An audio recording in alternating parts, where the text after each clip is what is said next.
اللهم صل على سيدنا محمد وعلى آل سيدنا محمد. أعوذ بالله من الشيطان الرجيم. بسم الله الرحمن الرحيم. الحمد لله رب العالمين، والصلاة والسلام على سيد المرسلين وعلى آله وصحبه أجمعين. Rabbi syrah li sadri wa yassir li amri wahlul 'uqdatam min lisani yafqahu qawli. Subhanaka la ilma lana illa ma 'allamtana innaka antal alimul hakim. Wala hawla wala quwwata illa billahil aliyyil azim.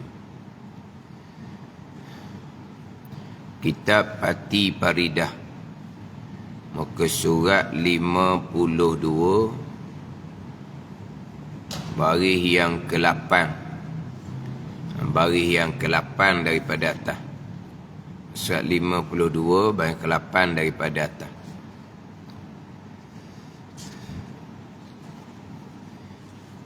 Qala al-muallifu rahimahullahu ta'ala wa nafa'ana bi'ulumihi amin. Terima apa yang dibawa oleh Rasul. Terima apa yang dibawa oleh Rasul. Dan wajib atas tiap-tiap mukallaf terima sekalian barang yang dibawa oleh Rasul daripada segala perkara agama. Terima sekalian barang yang dibawa oleh Rasul. Mana barang yang dibawa oleh Rasul daripada segala perkara agama. Dan percaya apa-apa ia Rasul khabar daripada perkara yang gaib. Terima apa yang dibawa oleh Rasul. Jadi selesai pembicaraan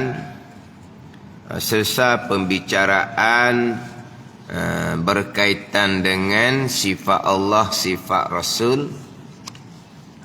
Kemudian yang terkandung di bawah sifat Allah, sifat Rasul atas jalanan yang masyhur 50 aqaidul iman, atas jalanan yang muktamad 36 aqaidul iman, yang terkandung di bawah 2 kalimah syahadah. Pembicaraan berkaitan dengan sifat Allah, sifat Rasul. Kemudian didatangkan pembicaraan berkaitan dengan nafi dan isbat. Jadi sebelum nak berpindah kepada pembicaraan berkaitan dengan beriman dengan sekalian Rasul. Beriman dengan sekalian Rasul. Kemudian dia akan pergi pula kepada bicara malaikah. Kemudian pergi pula kepada bicara segala kitab-kitab. Ini hak dalam kitab Pati Paridah. Dan kitab Pati Paridah yang membicarakan berkaitan dengan keenam rukun iman. Keenam rukun iman. Jadi sebelum nak masuk kepada beriman dengan sekalian Rasul secara ijman, selepas selesai bicara berkaitan dengan aqaidul iman yang 50 yang terkandung di bawah 2 kalimah syahadah. Kemudian sekalian hukum pula masuk di bawah Muhammadur Rasulullah yang terdahulunya. Kita beriman dengan malaikah, beriman dengan kitab, beriman dengan sekalian rasul-rasul yang lain, beriman dengan hari akhirah, masuk di bawah beriman dengan Nabi sallallahu alaihi wasallam yang zahirnya masuk di bawah wa asyhadu anna Muhammadar Rasulullah. Syahadah yang kedua. Sehingga kan syahadah yang pertama, penyaksian Allah Ta'ala jua Tuhan, beriman dengan Allah Subhanahu Wa Ta'ala sendiri pun masuk di bawah syahadah yang kedua, wa asyhadu anna Muhammadar Rasulullah, masuk di bawah beriman dengan Nabi sallallahu alaihi wasallam, yang mana Nabi lah yang bawa kita kepada beriman dengan Allah Subhanahu Wa Ta'ala. Dalam kitab Pati Paridah. Sehingga kan ada setengah ulama mengumpamakan bahawa wa asyhadu anna Muhammadar Rasulullah umpama laut yang tak ada bertepi, la ilaha illallah, satu titik daripadanya. Ni saya tekan dah terdahulunya, jangan salah faham. Bukan makna la ilaha illallah tu kecil, bukan makna la ilaha illallah tak ada apa-apa, bukan. Tapi nak ceritanya, yang kita mengucap asyhadu an la ilaha illallah, yang kita mengenal akan Allah, fa'lam annahu la ilaha illallah, perintah Al-Quran. Hendaklah kamu mengetahui, hendaklah kamu mengenal bahawa tiada Tuhan melainkan Allah ni. Kita ambil daripada mana? Daripada yang disampaikan oleh Muhammadur Rasulullah. Ada ni. Jadi la ilaha illallah pun masuk di bawah Muhammadur Rasulullah. Bukan makna Allah Ta'ala masuk di bawah makhluk Allah, bukan. Tu jauh sangat pemahaman. Nabi Muhammad Rasulullah, Nabi Muhammad bukan Tuhan. Nabi Muhammad makhluk Allah Subhanahu Wa Ta'ala. Tingginya kedudukan Nabi Muhammad sallallahu alaihi wasallam ditinggikan oleh Allah Subhanahu Wa Ta'ala. Kan tak ni? Tapi Nabi Muhammad sallallahu alaihi wasallam adalah makhluk Allah Subhanahu Wa Ta'ala. Tapi seolah-olahnya Muhammadur Rasulullah lebih besar, bukan. Mengenal Allah, ini mengenal bahawa tiada Tuhan melainkan Allah, mengenal dan beriman hanyalah Allah Ta'ala jua Tuhan, mari daripada Nabi sallallahu alaihi wasallam yang bawa. Pandai ni. Ni hak saya sebut dah terdahulunya sampai ke timbul fitnah. Apabila dibicarakan dalam kitab Pati Paridah ni, yang dirumuskan daripada kitab Faridatul Fara'id tu lah. Jadi la ilaha illallah, satu titik daripada laut yang luas. Laut yang luas tu di perumpamaan bagi Muhammadur Rasulullah. Jadi syahadah yang pertama, asyhadu an la ilallah, jadi kecil, bukan. Pada ni. Sebab itulah pembicaraan berkaitan dengan Muhammadur Rasulullah ni cukup besar. Sebagaimana saya sebut dah terdahulunya, mazhab Maliki hina Nabi sallallahu alaihi wasallam, murtad. Murtad tu sepakat ulama dah tunya, ijma' ulama. Hina Nabi sallallahu alaihi wasallam memanglah kafir, tu orang maklumlah kedah. Tapi murtadnya seseorang yang menghina Nabi sallallahu alaihi wasallam ni, murtad ni boleh tak kembali bertaubat? Orang kafir penyembah berhala puluh-puluh tahun, apabila bertaubah dengan mengucap dua kalimah syahadah, diterima taubahnya. Hak sembah berhala puluh-puluh tahun. Hak macam kafir Mekah tu pula, bunuh sahabat dalam peperangan Uhud contohnya, tapi akhirnya mengucap dua kalimah syahadah, diterima taubatnya dengan mengucap dua kalimah syahadah. Orang kafir ni, kalau kafir murtad macam mana? Kafir murtad pun sama, diterima taubahnya dengan mengucap dua kalimah syahadah, dengan bertaubat daripada kesalahan yang menyebabkan dia murtad dan mengucap dua kalimah syahadah. Dia orang kafir asal dengan kafir murtad ni lain. Orang kafir asal penyembah berhala hanya mengucap dua kalimah syahadah, maka diterima taubahnya, dia mengucap serta hati dia beriman. Berbeza dengan orang Islam asal, dia jadi murtad kemudian walaiyazabillah nak kembali balik pada Islam, bukan hanya mengucap dua kalimah syahadah, tetapi wajib bertaubah daripada kesalahan yang dilakukan yang menyebabkan dia murtad. Ada ni orang kafir asal penyembah berhala dengan semata-mata mengucap dua kalimah syahadah serta hati beriman akan Allah dan Nabi SAW, diterima taubahnya, ia menjadi orang Islam yang beriman, diampuni sekalian dosa, kalau mati saat tu syurga Allah Subhanahu wa taala. Ini orang kafir asal. Berbeza dengan orang Islam asal. Orang Islam asal, Islam yang diwarisi lah. Islam yang diwarisi. Islam yang diwarisi daripada ibu bapa. Tiba-tiba jatuh kafir murtad. Sama ada dengan perkataan ke, dengan perbuatan ke, nak kembali kepada Islam, nak bertaubah, bukan hanya semata-mata mengucap dua kalimah syahadah. Dia kena bertaubah daripada apakah kesalahan, sama ada percakapan ataupun perbuatan yang menyebabkan dia orang Islam jadi kafir murtad, barulah mengucap dua kalimah syahadah. Ada ni.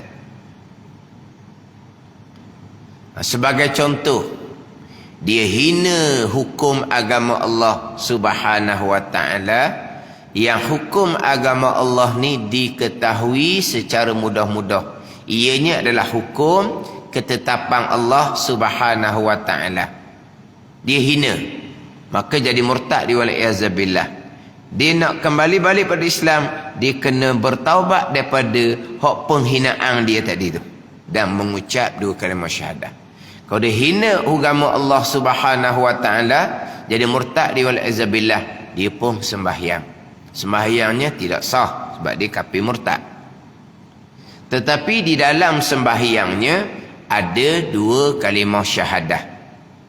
Tasyahud awal ada dua kalimah syahadah, tasyahud akhir ada dua kalimah syahadah. Kembali balik tak kepada Islam dianya ketika dia mengucap dua kalimah syahadah.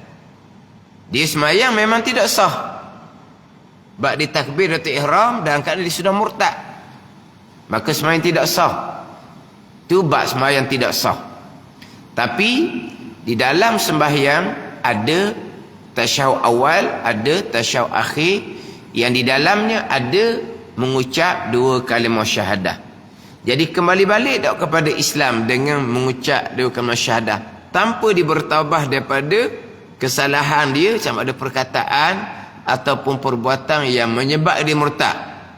Kembali balik pada Islam tak dengan dia mengucap dua kalimah syahadah? Tidak kembali balik pada Islam. Ini pandangan yang muktamad. Sebab dia kafir murtad, bukan kafir asal.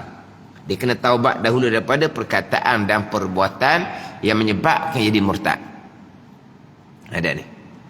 Jadi berbeza.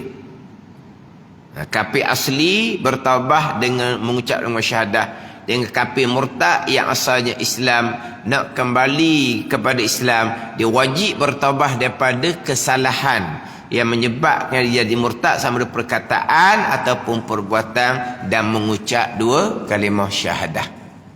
Ini kafir murtad boleh bertaubat, melainkan kafir murtad berpunca daripada menghina Nabi sallallahu alaihi wasallam. Kafir murtad kerana menghina Nabi sallallahu alaihi wasallam, mazhab Maliki tidak lagi diterima taubahnya, wajib kena bunuh. Di situ. Itu mazhab Maliki. Tapi mazhab Syafi'i termasuk kafir murtad kerana menghina Nabi sallallahu alaihi wasallam sebagaimana hak kafir murtad yang lain. Diterima kembali taubahnya dengan dia mengucap 2 kalimah syahadah dan bertaubah daripada kesalahan yang menyebabkan jadi murtad. Di mazhab Maliki, murtad lain diterima taubah, bukan murtad kerana menghina Nabi sallallahu alaihi wasallam. Sebab apa? Sebab tolak Nabi sallallahu alaihi wasallam tak adaklah beriman dengan Allah. Tak beriman dengan Allah, tolak Nabi Muhammad sallallahu alaihi wasallam. Nak beriman dengan Allah ni ambil ceritaan daripada mana? Siapa yang menyampaikan? Nabi Muhammad sallallahu alaihi wasallam. Tolak Nabi Muhammad sallallahu alaihi wasallam, nak mari mana lagi dah beriman dengan Allah Subhanahu wa taala? Yang bawa kepada beriman dengan Allah ditolak. Hanya nak terima apa yang dibawa. Itu nak cerita besarnya kedudukan Nabi sallallahu alaihi wasallam, besarnya kedudukan wa asyhadu anna Muhammadar Rasulullah. Bukan mengatasi Allah Taala, bukan. Sebab tu terdahulunya pembicaraan sekalian hukum masuk di bawah Muhammadur Rasulullah. Sekalian hukum mana? Termasuk hukum kita penyaksian Allah Ta'ala jua Tuhan. Masuk di bawah Muhammadur Rasulullah. Ni bukan sama ni. Ni cuma dia tak fokus kepada terdahulunya Muhammadur Rasulullah. Sini buat tajuk terima apa yang dibawa oleh Rasul. Kita Rasulnya, Rasulullah adalah Nabi sallallahu alaihi wasallam.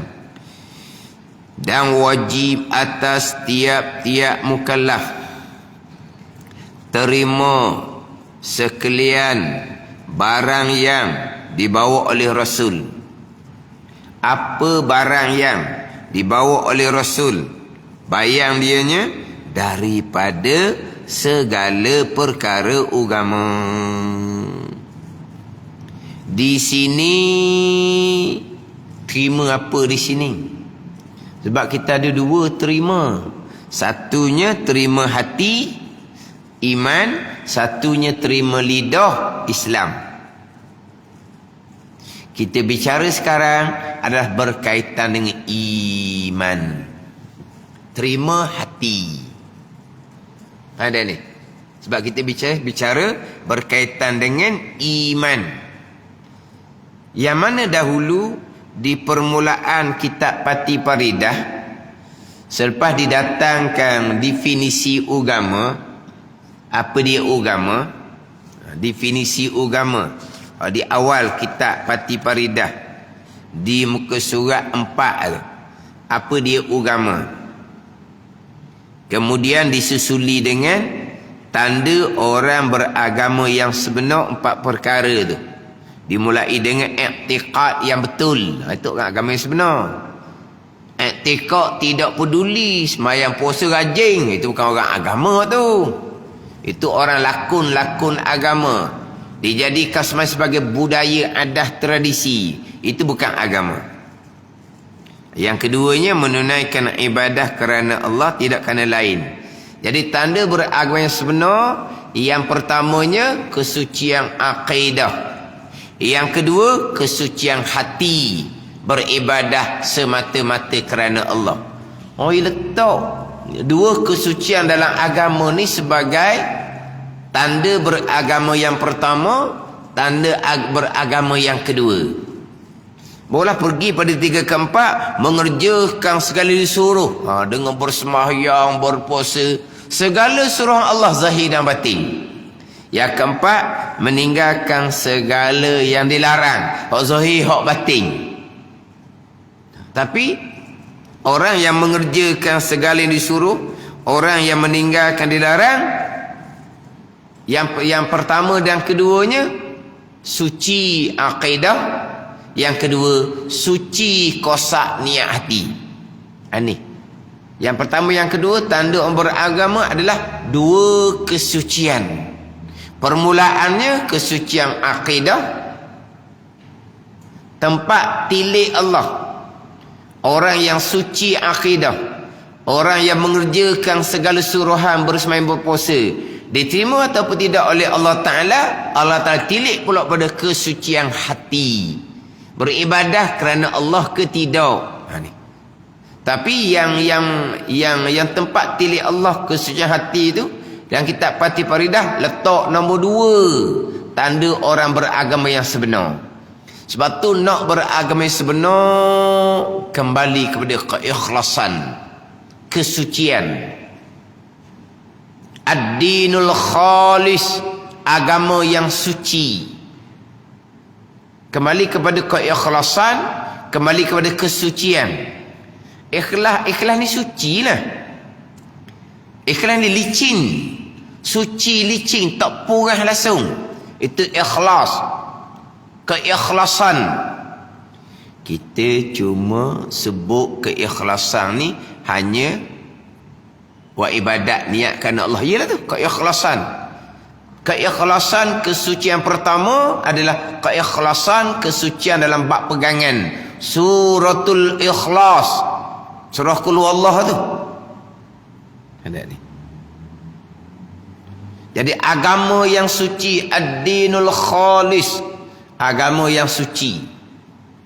Sebab itulah hak dalam Terengganu FM, hak pagi Jumaat pukul 10 suku tu letak tajuk ad-dinul khalis. Sebab cadangannya permulaan nak bicara bab akidah, nak bicara bab kesucian akidah.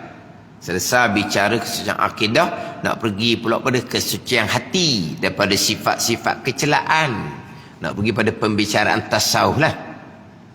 Sebab dalam Terengganu FM tu petang Isnin tu pekoh dah. Petang Isnin tu pekoh dah. Kita idaman penuntut. Jadi hak ad-dinul khalis tu, hak pagi Jumaat 10 suku tu cadang gitulah. Sekarang pembicaraan bab kesucian akidah, ad-dinul khalis. Selesai nak pergi pada kesucian hati, daripada sifat-sifat kecelaan.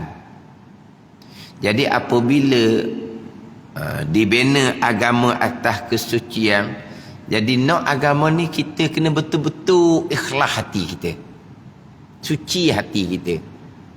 Kalau tidak, kita hanya berpura-pura sembahyang, berjemaah, mari masjid, berpura-pura. Sebab akidah yang terpesong, orang tak nampak. Hati riak, wujud, takabur, kotor hati. Takabur ni sifat iblis. Takabur sifat iblis. Tapi riak, wujud, takabur ni, ini hati. Jadi hak tak nampak ni lah, bergantung kepada kita nak agama sungguh ke dah. Nak agama kerana tua-tua nak pergi ke mana dah, tua tu nak pergi masjid lah, kata dia orang dah. Nak pergi tempat orang muda-muda malu dah. Kalau pergi ke orang muda tengok, pocik jadilah magat kita ni tempat orang muda ni, pocik pocik tua dah pergi masjid lah, kubur panggil dah, budak muda kata. Jadi tak ada arah lah tu nak mari masjid, nak agama. Kena ikhlas molek. Tujuan ikhlas molek kerana agama, apa dia nak agama? Dia ada usuluddin. Dia dah tapak agama. I'tiqad yang suci. Hak hubungan hati masing-masing dengan Allah. Betul tak situ? Tak peduli. Ni orang yang berpura-pura. Ni ramai lah pesen ni akhir zaman. Penuh masjid. Penuh masjid. Tak ada ni. Tapi pembicaraan akidah untuk memastikan akidah suci, tak ada. Tak heran, tak peduli. Dengar sekali, payah pakai lari. Bukan nak betul akidah, dia pakai lari je. Ada ni. Ini bukan agama sebenar ni, kita faridah. Apa kau tanda orang beragama yang sebenar? 4 perkara. Kemudian disusuli di bawah tu, agama terhimpun dalam Islam, iman dan ihsan. Kemudian didatangkan takrif Islam, iman dan ihsan. Jadi kalau pergi pada takrif iman, menerima hati iman. Jadi sekarang ni terima apa? Terima hati kalau bicara bab iman, terima zahir kalau bicara bab Islam. Kalau bicara bab Islam, terima zahir, terima mulut, terima lidah. Hukum ni hukum Allah, terima. Tu. Sebab apa? Sebab hukum Allah ni Rasul yang bawa. Terima sekalian barang yang dibawa oleh Rasul. Mana barang yang dibawa oleh Rasul ni? Daripada segala perkara agama. Terima sekalian barang yang dibawa oleh Rasul. Mana sekalian barang dibawa oleh Rasul ni? Daripada segala perkara agama. Sekalian barang yang dibawa oleh Rasul ni daripada segala perkara agama, Rasul bawa 23 tahun.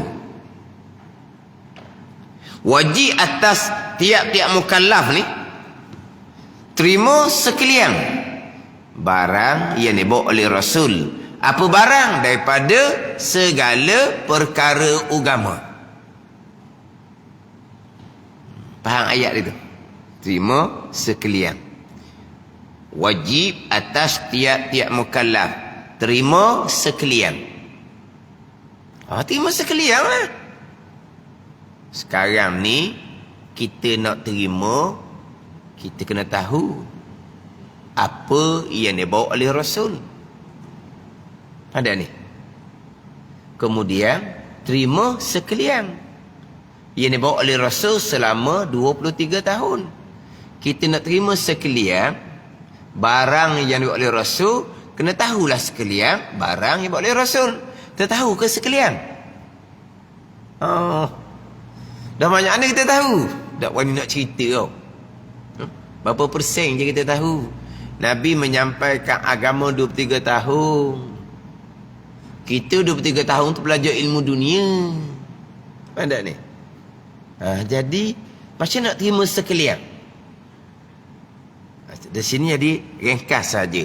Balik kepada hak takrifan Islam dan iman. Terima Islam, terima pada zahir. Iman, terima hati, percaya hati akan sekalian perkara agama yang datang oleh Rasul daripada perkara agama yang diketahui secara mudah.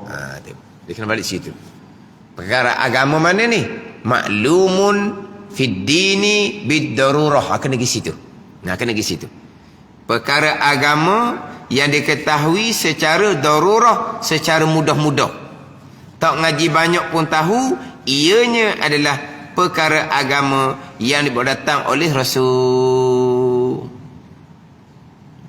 Terima sekalian, terima hati sebagai orang beriman, terima sekalian, terima zahir sebagai orang Islam, sekalian perkara agama yang diketahui dengan secara darurah.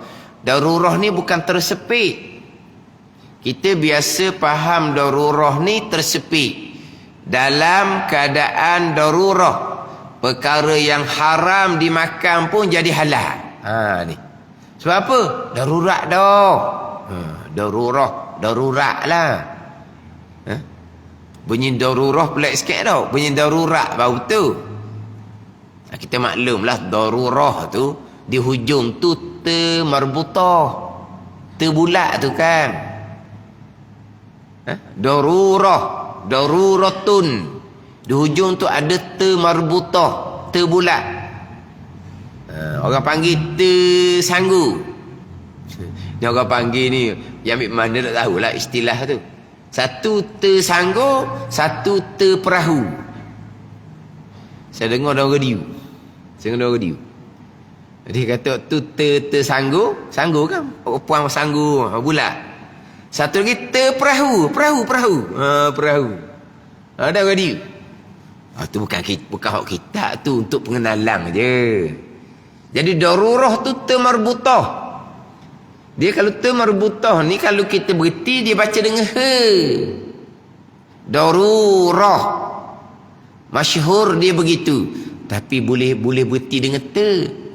Darurat. Darurat boleh juga, tak salah. Darurat tak salah. Termarbutah di hujung, kalau kita berhenti dengan he. Itu yang masyhur. Tapi kalau berhenti dengan te, darurat, boleh. Kita kalau sebut kata darurat, darurat lah. Darurah ni ya. Darurat ni makna apa? Tersepit. Bukan. Di sini maknanya perkara yang diketahui pada agama secara darurah, dengan makna secara mudah. Orang tahu belaka. Ini adalah perkara agama yang dibawa datang oleh Rasulullah sallallahu alaihi wasallam. Dibuat bandingan beginilah. Dibuat bandingan perkara agama yang Nabi bawa, ada perkara yang besar-besar, ada perkara yang kecil-kecil.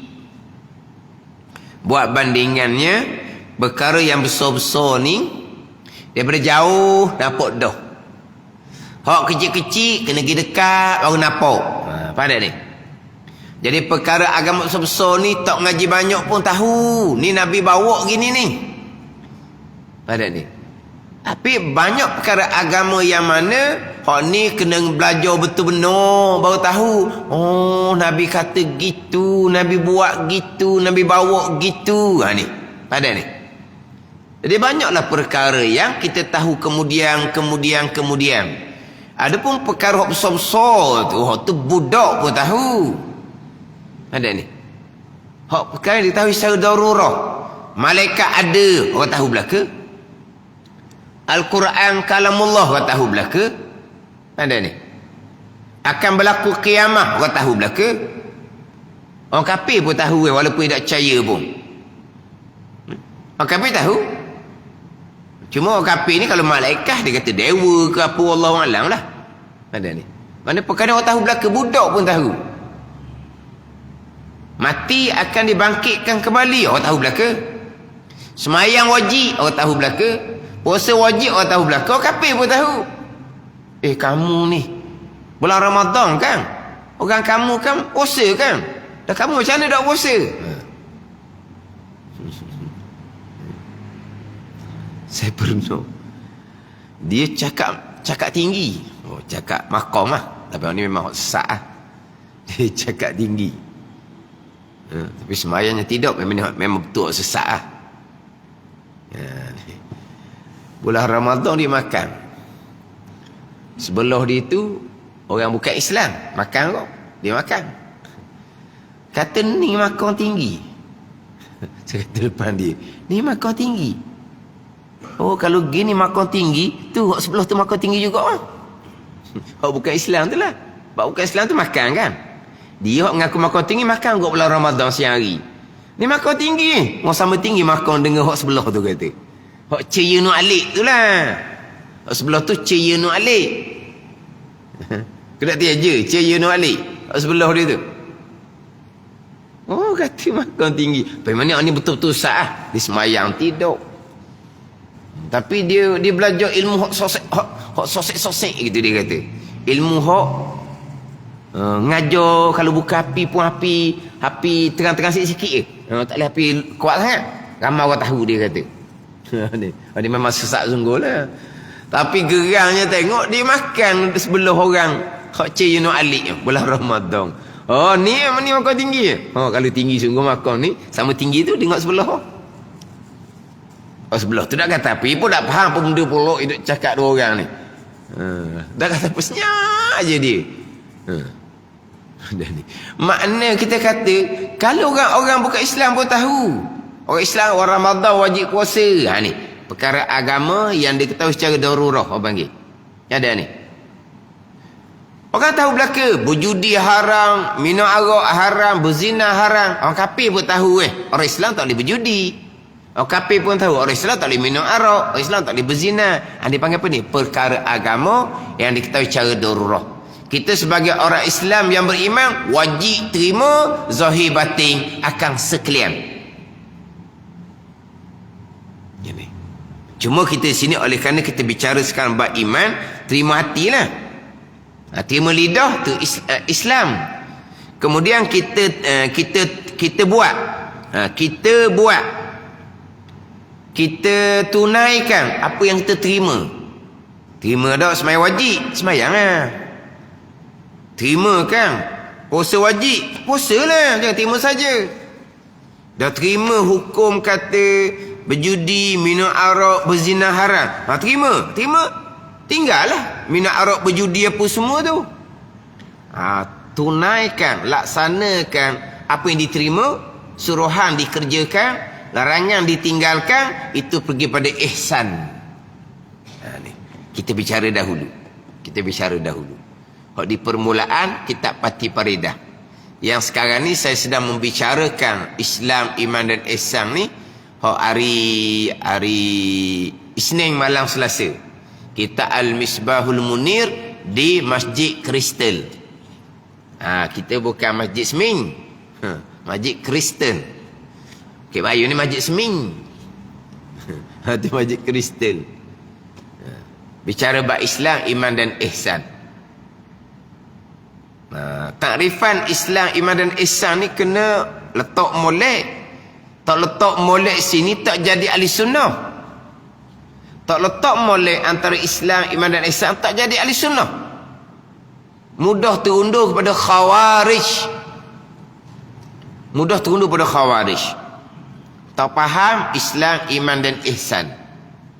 Lepas tu dalam kitab Faridah dalam kitab Fatih Faridah terdahulunya, hak berkaitan dengan Islam ni terima kalau ia tidak beramal sekalipun. Itu dalam kitab Fatih Faridah. Dan kitab Faridatul Faraid itu kita asal. Fatih Faridah ni rumusan.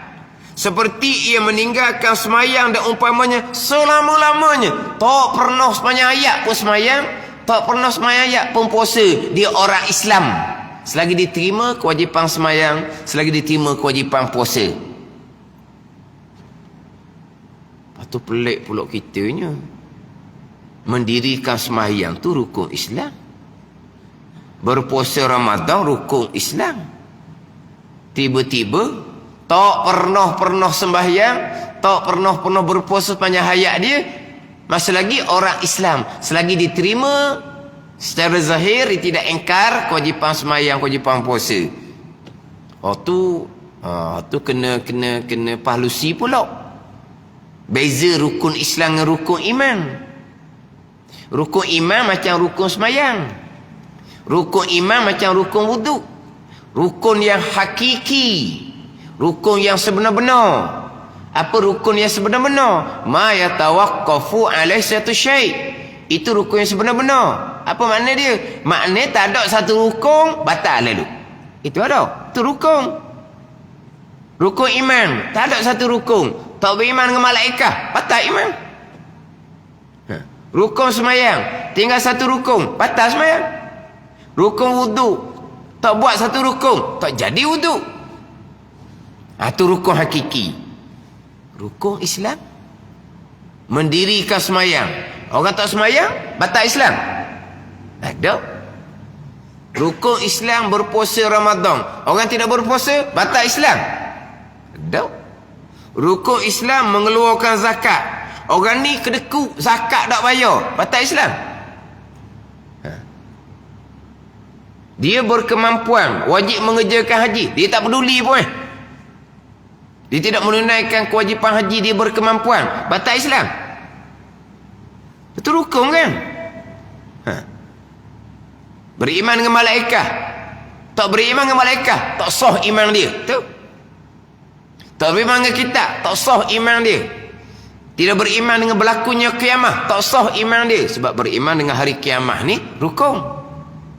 Macam mana dengan rukun Islam? Mendirikan sembahyang, berpuasa Ramadan. Kalau tidak mendirikan sembahyang, batal Islam. Tidak berpuasa, batal Islam. Tak juga orang batal tau. Lepas tu rukun pun dah batal.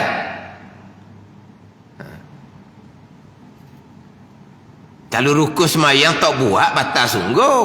Dah rukun kan? Rukun ni juzuk kepada sesuatu perkara. Tak ada juzuk, tak jadilah perkara tu. Itu rukun. Apa sembahyang? Juzuknya baca Fatihah. Apa sembahyang? Juzuknya rokok. Lepas tu tak baca, tak ada sembahyang. Tak rokok, tak ada sembahyang.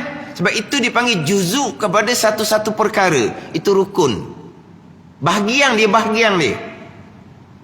Rukun sembahyang maknanya apa? Juzuk sembahyang, bahagian sembahyang. Baca Fatihah itulah bahagian sembahyang. Rukuk sujud itulah bahagian sembahyang. Itu dia panggil rukun, juzuk. Tak ada lah sembahyang. Macam mana rukun Islam?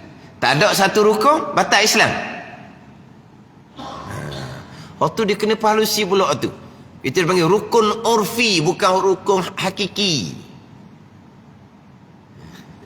Kita tak reti, tapi kita tidak pernah menghukum orang tak semayang jadi batal Islam. Tak ada orang kita, dia tak puasa, kafir dia. Tak ada orang kita kata gitu. Kan ada? Hak kena takat tak puasa itulah, hak kena denda. Kafir dah dia sebab dia tak puasa. Tak ada orang cakap pun gitu. Dia zakat tak bayar, dia memang kedekut. Zakat tak bayar, kafir dia. Tak ada orang cakap gitu. Tapi kita kata berpuasa Ramadan rukun Islam, mengeluarkan zakat rukun Islam. Jadi tak ada rukun tak batal Islam.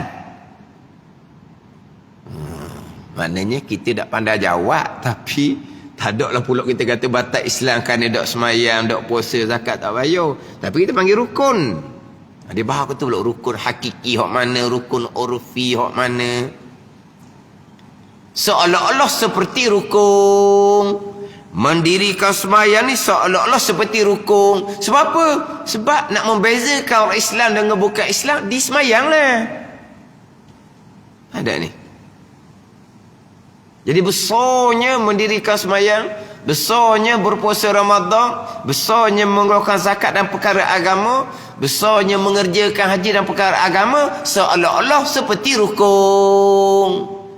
Dia panggil rukun urfi atau rukun Islam. Sebab takrifan Islam kita dahulunya, sekalipun dan kalau tidak beramal sekalipun, waktu dalam kitab Pati Faridah dan kitab Faridatul Faraid, seperti meninggalkan ikat sembahyang atau umpamanya, selama-lama kekal sebagai orang Islam selagi diterima bahawa sembahyang tu wajib. Dia engkar sembahyang tak wajib sebab dia dengan Tuhan rapat dah, dia kenal molek dah Tuhannya. Sembahyang tak wajib, murtad lah dianya, batal Islam. Sebab dia engkar, tolak akan perkara agama yang diketahui secara mudah-mudah, iaitu kewajipan sembahyang. Dia engkar, ditolak, batal Islam.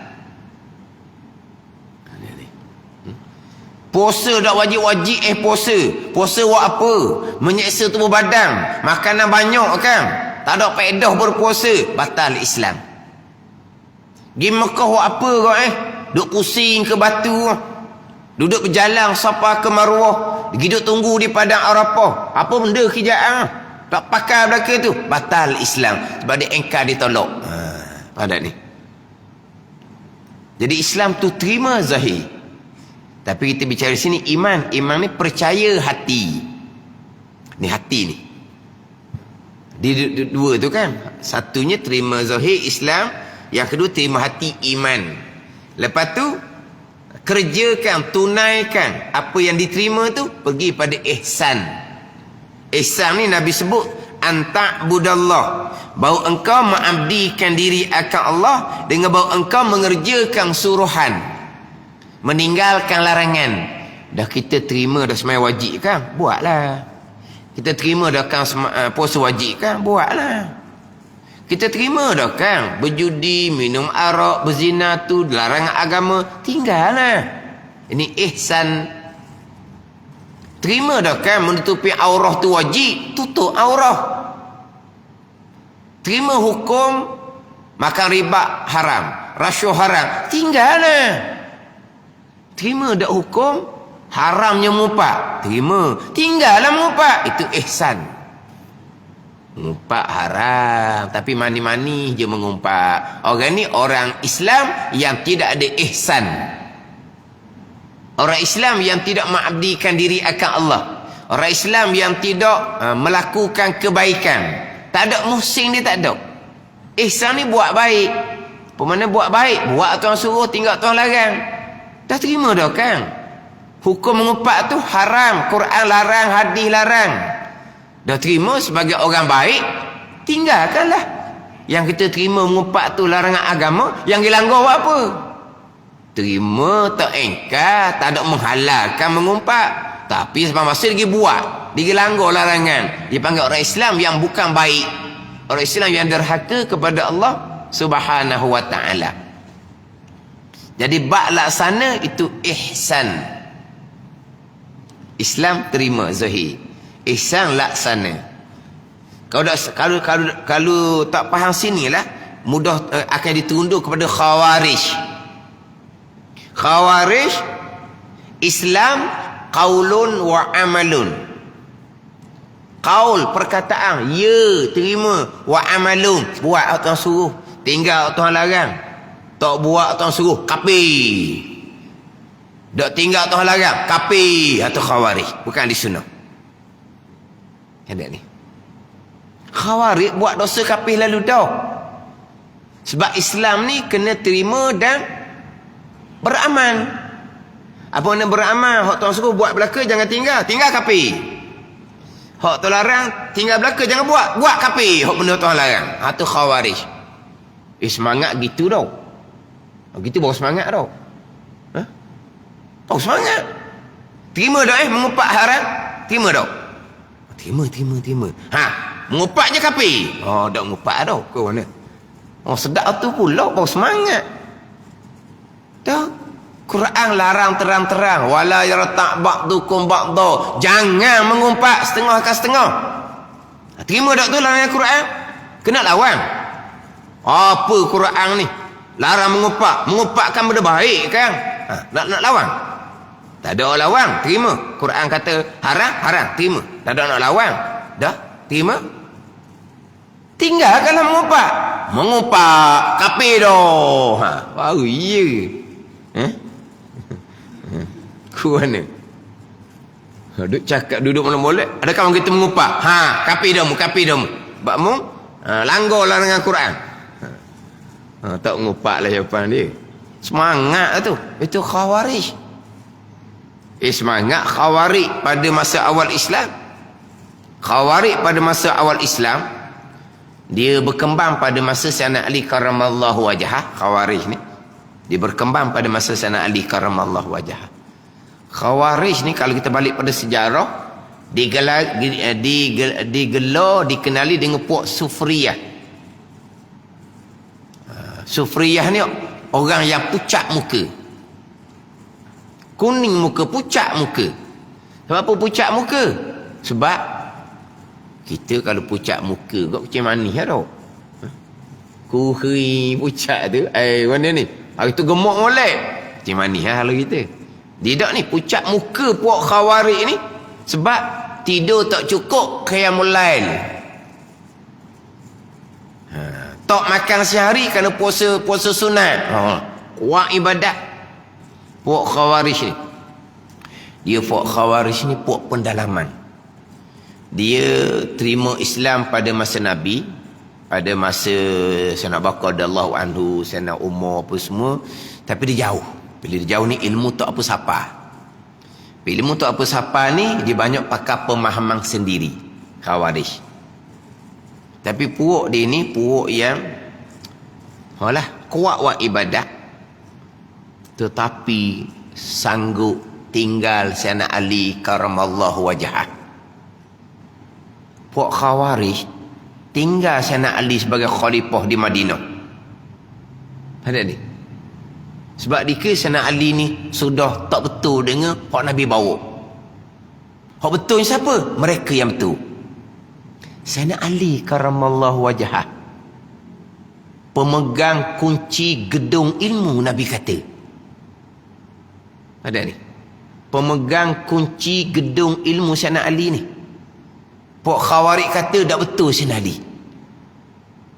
Dia boleh pengaruhi puak dia 24,000 orang tinggal Sayyidina Ali karamallahu wajhah berpindah ke Harura di Iraq. Lari daripada Madinah ke Iraq. Berhijrah. Tak duduk di bawah pemerintahan Sayyidina Ali karamallahu wajhah. Tak betul Sayyidina Ali. Siapa betul? Mereka betul. Mereka orang jahil. Ada ni. Berpindah sampai ke Iraq tu. Zaman dulu bukan berpindah naik kapal terbang. Bukan naik bah, bukan naik kereta. Dia boleh pengaruhi puak dia 24,000 orang. Tinggal Sayyidina Ali. Sayyidina Ali tak betul dah. Hak betul ikut nabinya mereka. Khawarij. Hebat dah, hebat pengaruh mereka. 24,000 orang tu masih lagi awal Islam tu. Masih lagi pada masa pemerintahan Khulafaur Rasyidin lagi tu. Tak peliklah masa sekarang. Dia belajarnya tidak. Orang belajar dia lari. Dia beranggapan dialah ikut nabinya. Orang yang belajar ni tak ikut nabi. Orang mengajar dia lari. Kuat buat ibadat. Tak pelik. Sayyidina Ali pun orang tinggal mulai-mulai ada. Pak Khawarij kata Sayyidina Ali ni tak pakar dah. Tak betul dah. Tak ikut jalanan nabi dah. Sayyidina Ali pemegang kunci gedung ilmu. Nabi kata pemegang kunci gedung ilmu. Nabi kata tak betul pemegang kunci gedung ilmu. Bayangkan puak ni 24,000 orang dipakat lari duduk di Iraq. Khawarij. Semangat puak dianya langgar perintah agama, kafir. Ada ni. Patulah jangan mudah-mudah tidak melaksana hukum Allah, kafir. Itu Khawarij, bukan ahli sunnah. Mereka-mereka tidak melaksana hukum Allah, kafir, bukan ahli sunnah. Khawarij seumpama tu. Tidak laksana hukum Allah, banyaklah kitanya. Kita laksana tak hukum Allah dalam diri kita sepenuhnya? Kita laksana tak hukum Allah dalam diri kita sepenuhnya? Kita laksana tak hukum Allah dalam keluarga kita sepenuhnya? Banyak yang kita tak laksana hukum Allah dalam diri kita, dalam keluarga kita. Dah kafir ya? Orang yang tidak ada ihsan. Sebab orang yang ada ihsan, orang yang laksana sekalian hukum Allah dalam diri, laksana sekalian hukum Allah dalam keluarga, laksana sekalian hukum Allah dalam negara. Itu orang yang ada ihsan. Itu pergi pada ihsan. Syarat untuk sempurna Islam dan iman, ihsan. Orang yang tidak laksana hukum Allah Subhanahu wa taala dalam diri, dalam keluarga, dalam negara, orang ni orang yang tidak sempurna Islam dan iman. Orang yang derhaka kepada Allah Subhanahu wa taala, tapi Islam tak batal. Tak laksana hukum Allah, maka kafirlah dia. Itu Khawarij, bukan ahli sunnah wal jamaah. Tak nak beza antara Islam dan ihsan. Islam terima, ihsan laksana. Selagi dia terima, selagi itu dia orang Islam. Sangat-sangat salah pemahaman. Kalau dah laksana, maknanya engkar. Tak laksana hukum Allah, berarti engkar. Kalau tak engkar, mesti laksana. Salah sangat-sangat pemahaman tu. Ada orang faham gitu? Kalau terima, laksana. Kalau tak laksana, tak terima. Tak terima, kafir. Jauh lagi. Tadi kan, kita dalam diri banyak yang kita tak laksana. Tapi kita terima sekalian hukum Allah. Cuma kita lemah. Hukum Allah kita terima, tapi kita tak laksana dalam diri. Kita terima tak hukum Allah mengharamkan riak, ujub, takabur, tapi kita langgar. Pada ni tak laksana tu. Tiba-tiba tak laksana, berarti engkar. Orang yang tak semayang, berarti dia engkar kewajipan semayang? Tak. Orang yang meninggalkan puasa, berarti dia engkar tolak kewajipan puasa? Tidak. Orang yang tidak laksana tutup aurah berarti dia engkar kewajipan tutup aurah. Tidak. Lepas tu tak laksana tu sebab dia derhaka kepada Allah Subhanahu wa ta'ala. Tak engkar.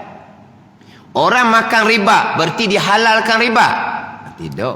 Orang yang makan rasuah berarti dia halalkan rasuah. Tidak. Orang yang mengumpat berarti dia halalkan mengumpat. Dia engkar hukum mengumpat haram. Tidak. Itu kena faham molek tu. Tidak laksana berarti engkar. Engkar hukum agama murtad. Itu khawarij, bukan ahli sunnah. Itu pembicaraan antara Islam, iman dan ihsan. Yang kita bicara sekarang adalah berkaitan dengan iman. Dalam kitab Fatih Faridah ni kena ambil molek.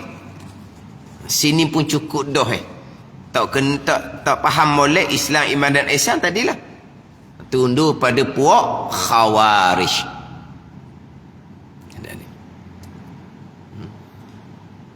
Bak Islam, bak iman, bak iman. Iman ni terima hati. Orang yang hanya terima zahir, hati tidak terima, dia menzahirkan keislaman, dia menyembunyikan kekufuran, itu dia panggil munafik. Orang munafik. Apa orang munafik? Orang yang menzahirkan Islam, menyembunyikan kekufuran. Orang Islam. Orang khawarij ni, orang munafik ni semayang berjemaah di belakang Nabi sallallahu alaihi wasallam. Ada ni. Mati jenazahnya tidak disembahyang, jenazah disembahyangkan oleh para sahabat radhiyallahu anhum. Puak munafik. Kafir kan? Kafir di sisi Allah. Ada ni. Lepas tu kita boleh tuju tak seseorang munafik? Tak boleh. Sebab itu hati masing-masing dengan Allah. Hak kitanya Islam dengan kafir je kita boleh sebut. Sebab tu hak zahir.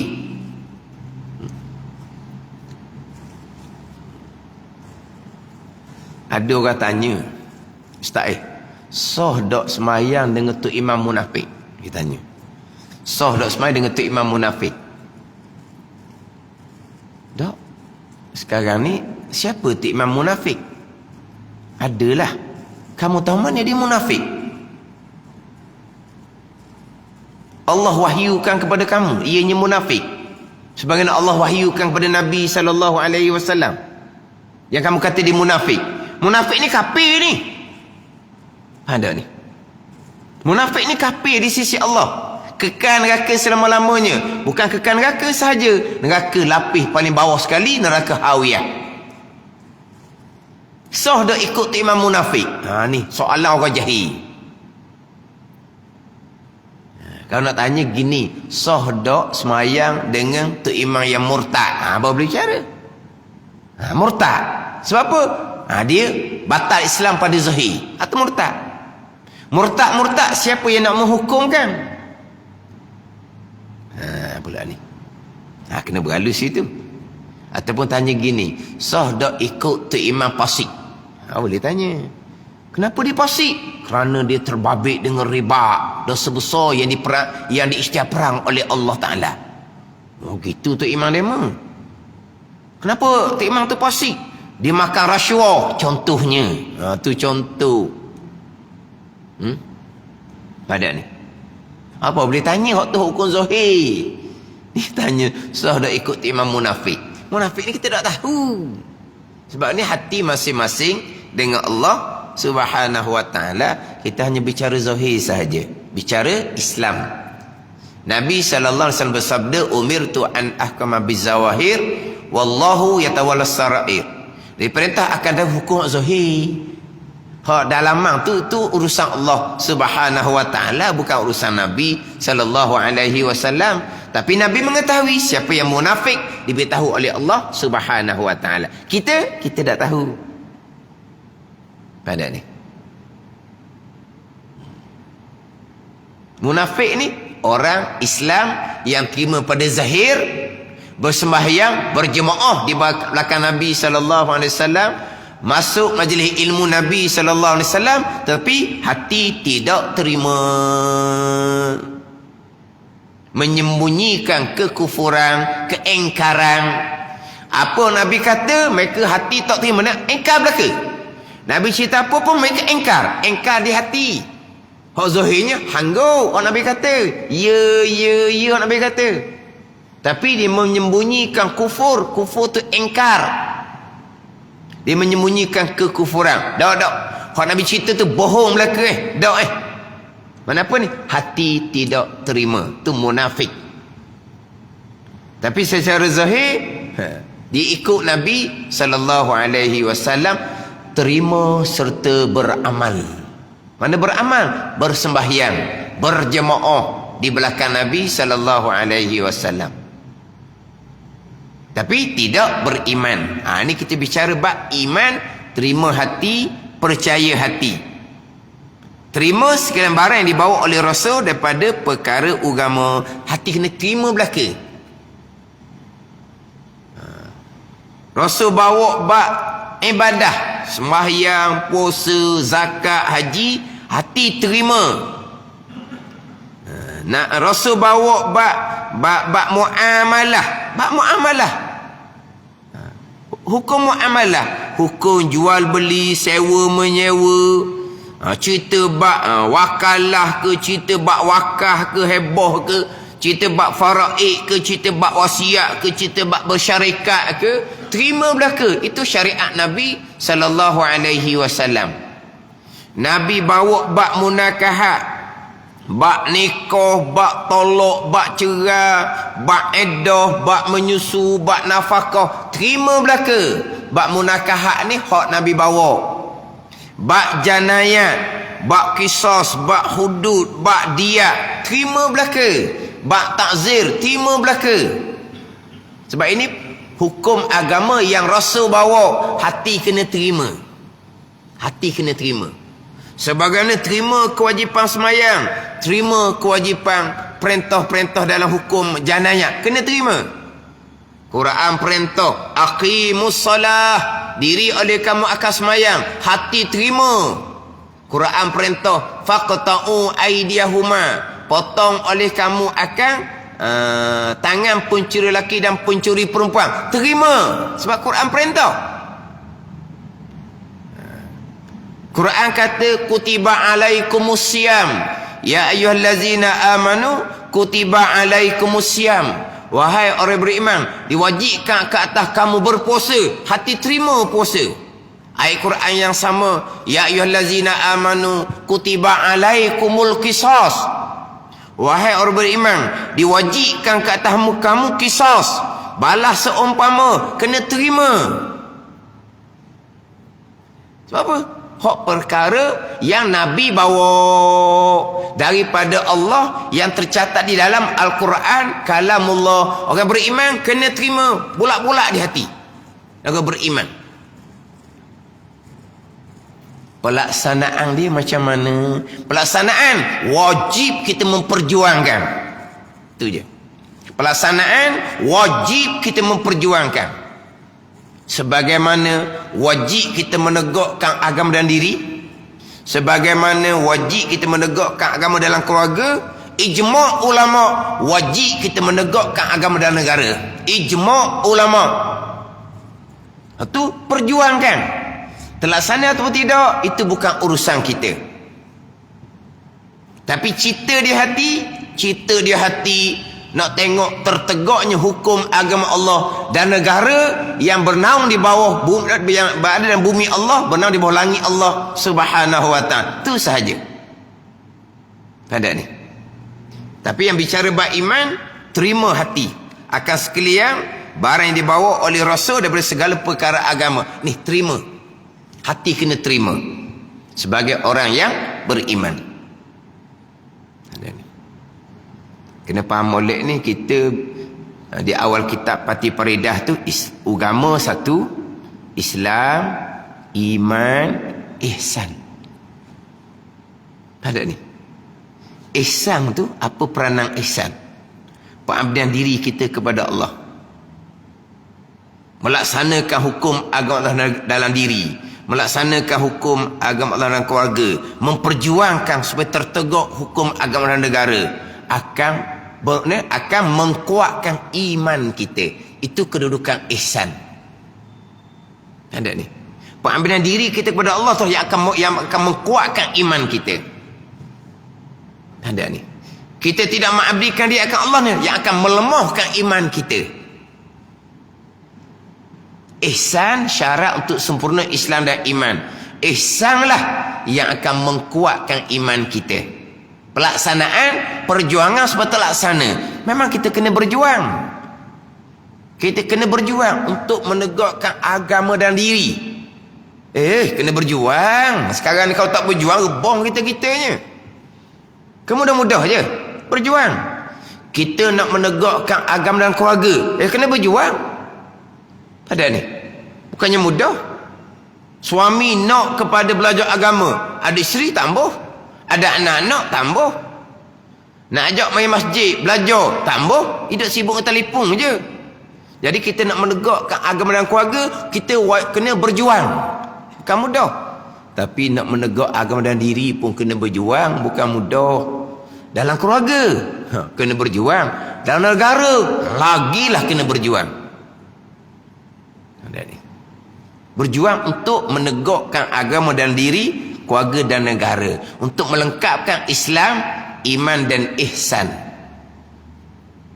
Bahagian iman, terima sekalian barang yang dibawa oleh Rasul daripada segala perkara agama, dan percaya apa-apa ia Rasul khabar daripada perkara gaib. Ni kan gaib lah. Rasul cerita bab Allah, gaib. Rasul cerita bab malaikah, gaib. Rasul cerita bab barzah, gaib. Rasul cerita bab qada qadar, gaib. Qada, ketentuan azali, hanya Allah yang mengetahui. Qadar yang Allah perbuat sekarang, gaib. Zahirnya kita yang buat. Kan ni? Qadar Allah Ta'ala perbuat sekarang ni. Berlaku gerak dia mari mana? Kita lah, sebab kita alhamdulillah hari ni sihat bertenaga. Waktu kita yang boleh bangun duduk, boleh bergerak. Gerak diam tu perbuatan Allah, gaib. Hak qada azali hanya Allah yang mengetahui tu. Ni hak sedang berlaku depan mata kita ni. Semua tu adalah qadar, perbuatan Allah, gaib. Ni kena percaya hati dengan perkara gaib ni. Alladzina yu'minuna bil ghaibi wa yuqimuna shalah. Alladzina yu'minuna bil ghaib. Waktu mula-mula sekali. Allah gaib, malaikat gaib, barzah gaib, syurga neraka gaib, qada qadar gaib. Ini bicara bab iman. Bicara bab iman, terima segala perkara agama, terima bab ibadah, muamalah, munakat janayah, dan percaya, terima hati akan sekalian yang dikhabarkan oleh Rasul daripada perkara yang gaib. Rasul cerita kisah-kisah terdahulu, terima. Bukan cerita penglipu lara apa nak. Orang tua cerita-cerita karuk tu nah. Jadi apa yang Rasul cerita, apa yang berlaku sebelum, terima. Rasul cerita yang lagi akan, terima. Sebab sebelum kan cerita-cerita Rasul terdahulu tu kan, kena terima lah. Lepas tu Nabi cerita akan datang, kena terima lah. Sebab apa? Sebab apa yang dicerita oleh Rasul adalah wahyu daripada Allah Subhanahu wa ta'ala. Yang mana beriman dengan Allah dan Rasul masuk di bawah dua kalimah syahadah, asyhadu an la ilaha illallah wa asyhadu anna Muhammadar Rasulullah. Beriman dengan Rasul dengan jalan ijmal. Jalan ijmal, jalan tafsin. Jalan ijmalnya ramai nabi-nabi dan rasul-rasul yang dipilih yang dilantik oleh Allah. Secara ijma, secara ringkas, ramai. Ada setengah mengatakan Rasul 313 orang, Nabi 124,000 orang. Tu beriman sekalian. Secara ijma, secara ringkas. Beriman secara tafsir seorang-seorang, hak Rasul 25. Gitu. Ijma satu, tafsir satu. Nanti dia akan masuk pada bicara malaikat. Kemudian masuk pada bicara kitab. Malaikat kitab pun sama. Beriman secara ijmal satu peringkat. Beriman secara tafsir satu peringkat. Habis itu masuk pada di penghujung kitab nanti bicara berkaitan dengan qiyamah. Tapi sebelum bicara kiamah tu bicara bab taubah. Jadi sebelum masuk bicara bab mati, bicara bab taubah dahulu. Didatangkan berkaitan dengan pelihara hukum agama, pelihara kuliah yang 5, dia akan bicara kuliah yang 6, bicara berkaitan sebab murtad, lepas tu bicara berkaitan dengan taubah. Didatangkan rukun taubah, lepas tu bicara bab kematian. Sebab nak bicara bab kematian, bicara bab taubah terlebih dahulu. Untuk menghadapi kematian, bicara bab taubah. Bila mati, bicara bab barzah. Rukun iman yang ke-5, beriman dengan hari kesudahan. Hari akhir, hari kesudahan. Apabila mati seseorang, berakhirlah hari dunia baginya. Wal yaumil akhir. Beriman dengan hari kesudahan. Hari kesudahan berlakunya tiup sangka kali pertama. Berakhirlah hari dunia bagi sekalian. Mati seseorang, berakhirlah hari dunia bagi seseorang. Bermulalah barzah. Maka dia akan bicara berkaitan dengan barzah, berkaitan dengan dibangkitkan kembali, berkaitan dengan mahsyar, hisab, mizan, syafaat, telaga haud, titiang sirat, neraka. Akhirnya bicara syurga, tamat kitab pati paridah. Wallahu a'lam.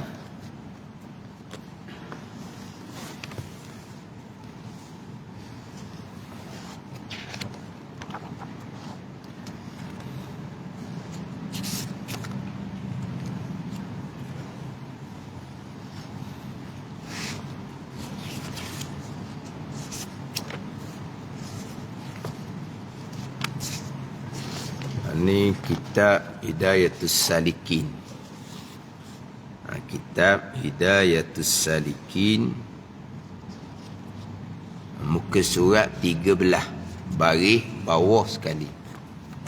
Muka surat 13, baris bawah sekali.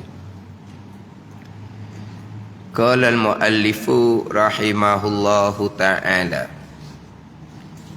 wa nafa'ana bi'ulumihi amin.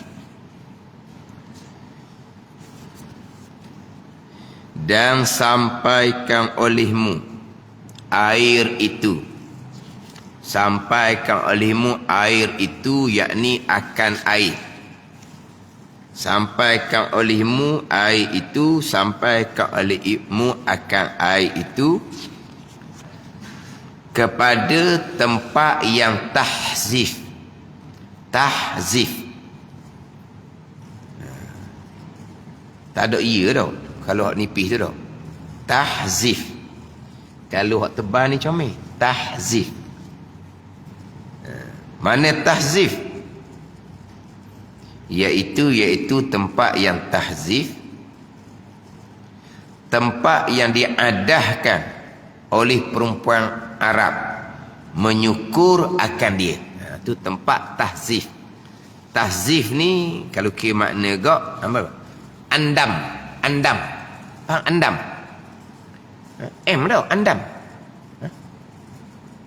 Andam, andam. Ada mo andam. Mo andam. Mana? Apa dia andam? Andam ni perhiah gitulah. Tu. Dia tempat tahzif ni tempat andam.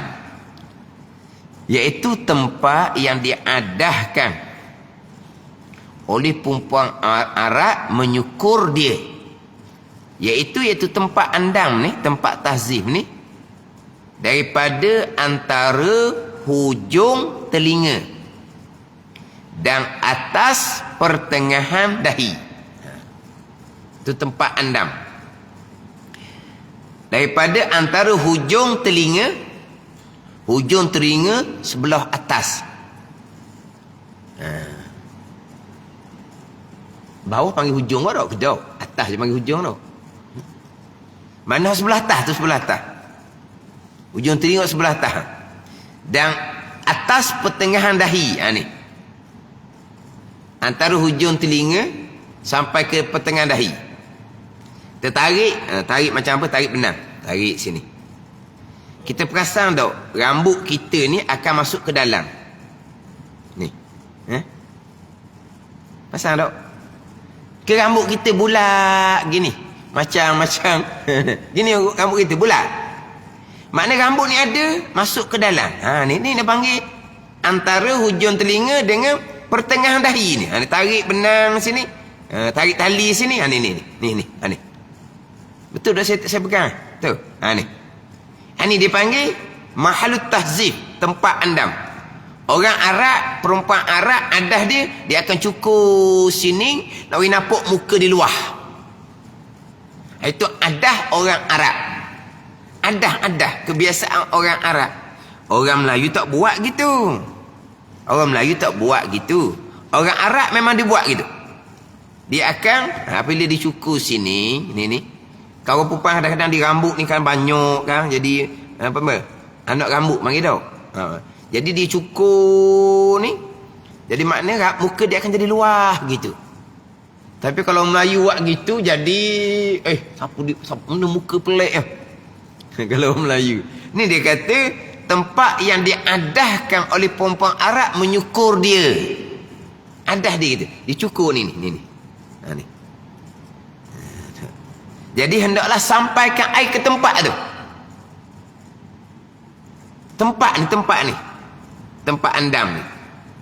Kalau di tempat tu, kalau tempat tu tak ada rambut. Kalau tempat ni ada rambut, maknanya apa? Buat keluar habis rambut ni. Ni, buat keluar. Ni. Sekarang tempat tu dicukur. Orang Arab dicukur. Kena perhata lah, kena perhata. Di sini berkaitan dengan mahalut tahzif, tempat andam ni. Dia mahalut tahzif, tempat andam ni, pandangan dalam mazhab Syafi'i kita, dia tidak termasuk di dalam kawasan muka. Ada ni tempat andam ni tidak termasuk di dalam kawasan muka. Tapi kalau kita kira balik, kita buat bulat sini, masuk tak kawasan muka? Masih lagi masuk di kawasan muka. Mazhab Hambali, kawasan muka. Lepas tu mazhab Hambali, kalau dia tak cukur sini, dia tak cukur ni, panjanglah perempuan. Dia wajib buat keluar. Tarik buat keluar.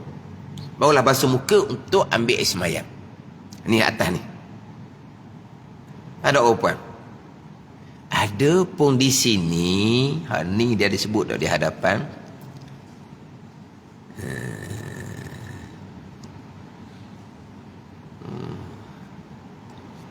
Di bawah tu.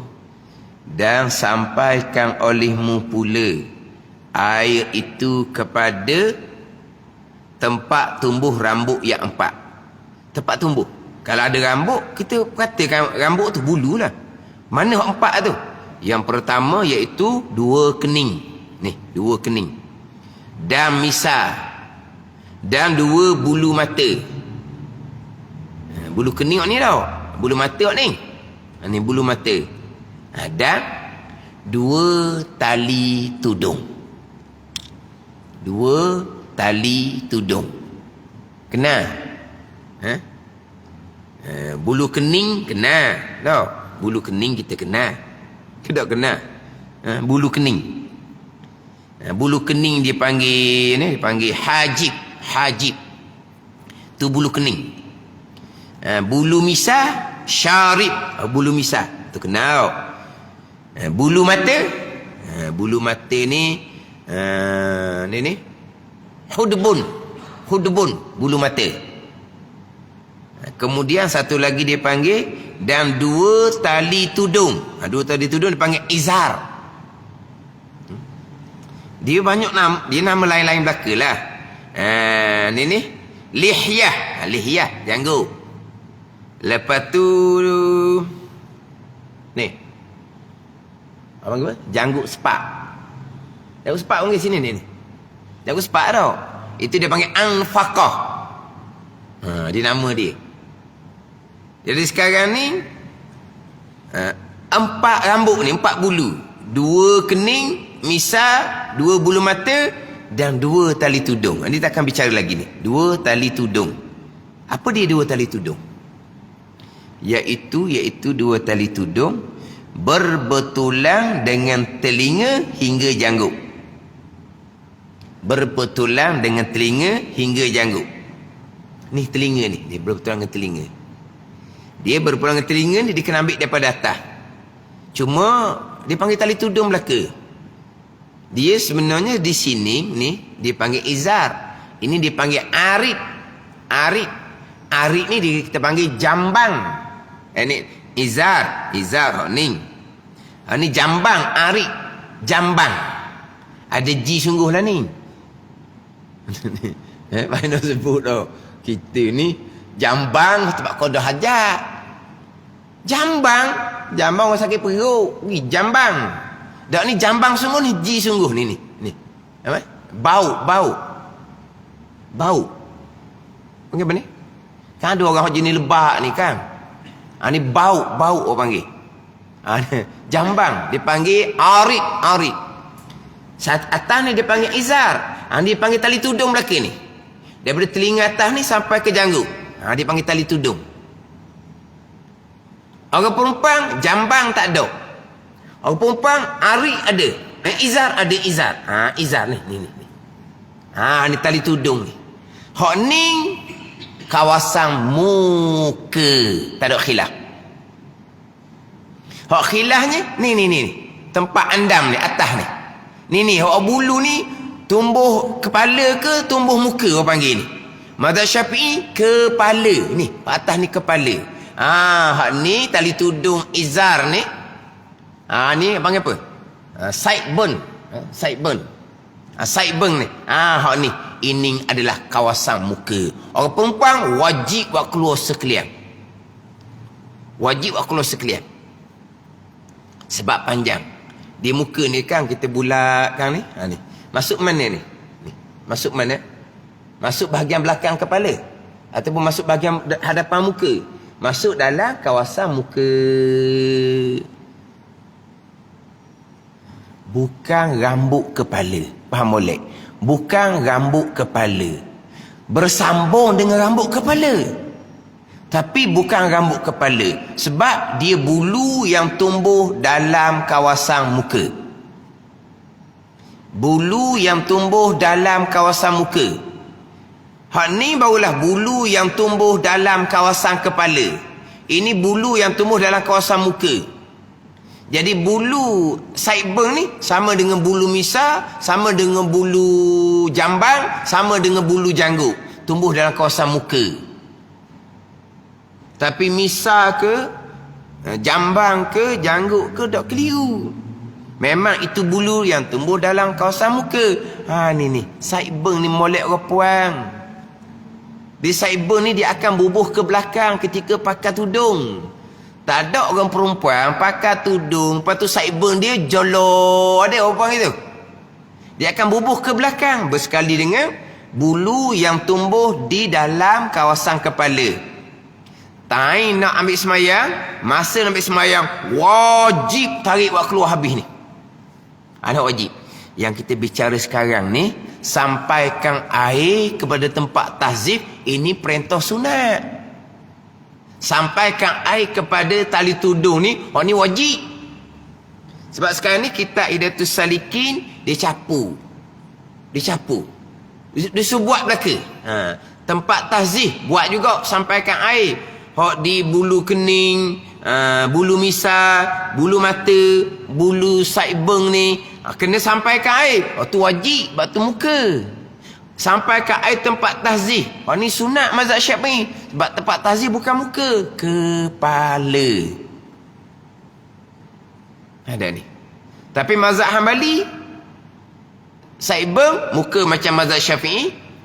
Hak ni muka juga ni. Hak atas ni muka juga. Wajib buat keluar. Buat keluar. Kalau tak cukup habis Orang Melayu tak cukup. Wajib buat keluar. Itu mazhab Hambali. Ada ni.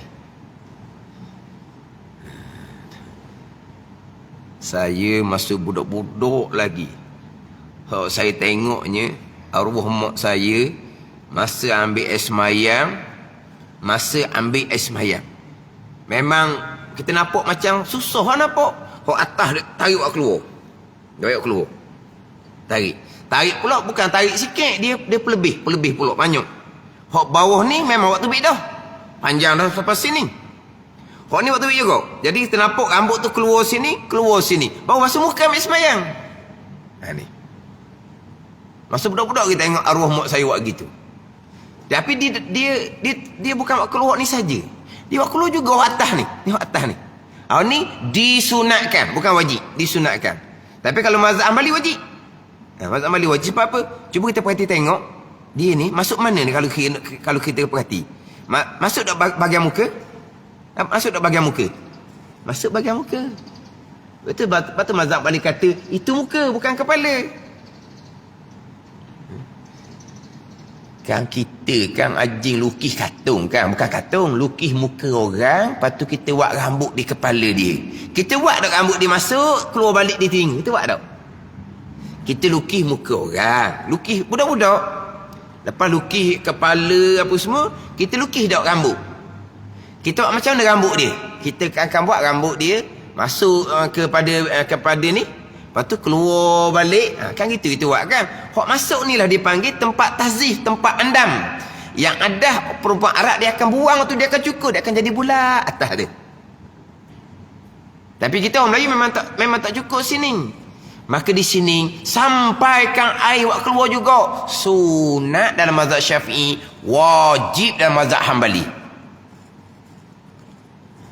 Jadi saya tengok arwah mak saya dia buat keluar saibeng wajib.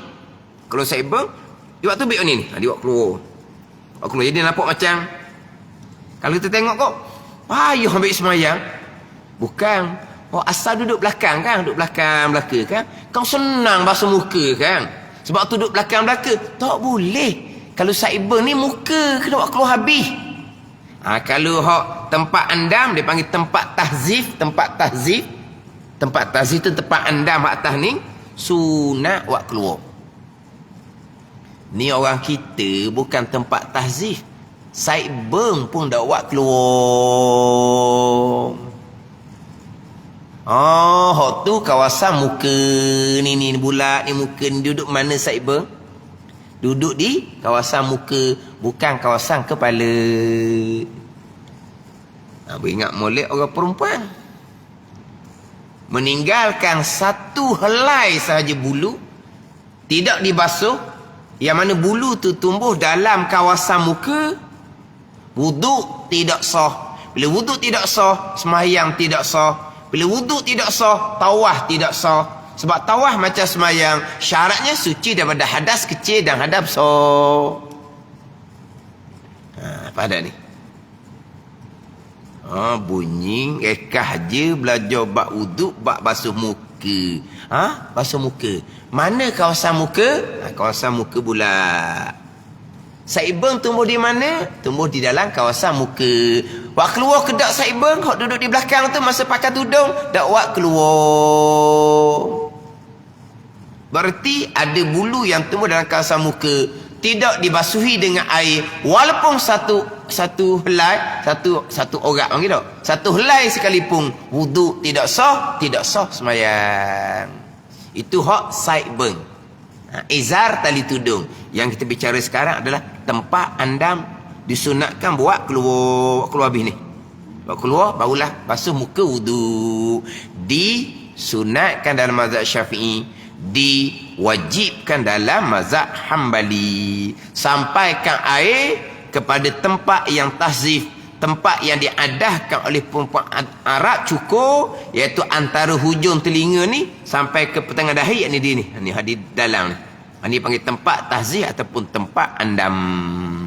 Dan sampaikan olehmu pula air itu pada tempat tumbuh rambut yang 4. Kita ulang baliklah hak berkaitan dengan hak tali tudung ataupun sideburn disebut bahasa sebagai izar. Hak tu kena amati bagi perempuan. Orang lelaki tak ada masalah sebab rambutnya pendek, maka sideburn pun pendek. Orang perempuan rambutnya panjang, sideburn pun cukup panjang. Wajib buat keluar ketika kita berwuduk basuh muka. Sebab apa? Sebab itu bulu yang tumbuh dalam kawasan muka. Wallahu a'lam. Bismillahirrahmanirrahim. Alhamdulillahirabbil alamin, wassalatu wassalamu ala sayyidil mursalin wa ala alihi wa sahbihi ajma'in. Allahumma iftah alaina futuhal arifin, Allahumma allimna ilma akdamin, wa fahimna famasabikin, warzuqna ruqat talibin.